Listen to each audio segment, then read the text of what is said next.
As I'm thinking more and more about retirement, I am thinking about risk. Any discussion board, any YouTube video you might watch, podcasts, articles you might read, when you start talking about discussion about retirement, the discussion almost inevitably veers towards risk. So, what are just a couple of those risks that I'm a little bit concerned about, or that I have to at least consider? Number one is inflation risk. Um, Thinking about the time where you're no longer working, you no longer have consistent income coming in, you're living off of your investments for the most part. Um, Inflation is a bear, or it can be a bear. So what am I thinking about doing to try to combat that? Well, number one, when you're closer to retirement or in retirement, you start making your portfolio a little more conservative, less risky in that aspect. But you can't get so risky or so risk averse that you totally exit equities altogether. Um, Again, I've got a little while before I'm transitioning out of the workplace, and um, as I sit here today, my plan once I get to retirement is to probably have the old standard 60-40 portfolio, 60% equities and 40% fixed income, primarily in the form of bonds. That's my plan right now.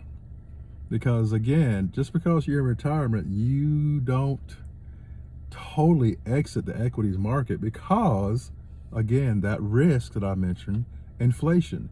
If you just put your money in cash, or that doesn't really give you a big opportunity to keep up with, or, and even better, outrun inflation, because nobody knows what inflation is going to be in the future. So inflation is one of the risks I think about, that I have to try to plan for. The second risk that I wanted to mention is longevity risk. So longevity risk, meaning, what if I spend too much and I live too long and I'll outlive my portfolio so that I'm struggling near the end? One of the ways that I'm thinking of battling or combating longevity risk is delaying Social Security. Now, I know there's a lot of products out there in the form of annuities that insurance companies sell, but you're going to find very few annuities that actually are adjusted for inflation. You basically give them a portion of your portfolio and they guarantee you a certain amount of monthly income for the rest of your life. But I believe the best annuity, if you can do it, is to delay Social Security as long as you can. So obviously you're eligible for Social Security at the earliest at the age of 62. And a lot of people, which is fine, start taking Social Security immediately. And again, everybody's situation is different. That's just me evaluating my situation. Sometimes 62 is the absolute best time to do it. And by the time I get there, it might be for me too. I'm just saying my plan today is to delay it.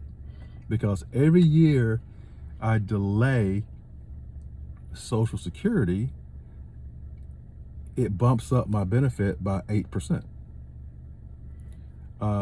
So if I delay to 63, that's an 8% increase on my benefit. 64, another 8%. So if I could delay it to 70, that's a significant benefit increase. That is adjusted every year for inflation, which is a key part of this. So when I say those two risks are inflation and longevity risk, they kind of work hand in hand. You have the more opportunity for inflation to affect your portfolio the longer you live. So that's one of the things I'm thinking about doing to combat longevity risk. The other thing for me is, and I know the question is always, and it's the question I've asked myself, man, I worked all these years and I want to go ahead and get my Social Security as soon as I can because I've put in all these years. Something might happen, and that is absolutely true. That is a possibility. For me, again, everybody's situation is different. One of the reasons I'm planning at this point to delay Social Security is because I'm married, and as I delay my Social Security, every year I delay it more and more, my wife would get a larger death benefit if something were to happen to me, if I were to die before she does. So that's another reason that I'm thinking that I may delay taking Social Security as long as I can. So just wanted to throw those ideas out there. As again, I'm planning, I'm thinking ahead a little bit. Those two major risks that I have to be concerned about are inflation and longevity. And so those are just a couple of things I'm doing to try to combat that. Talk to you guys later.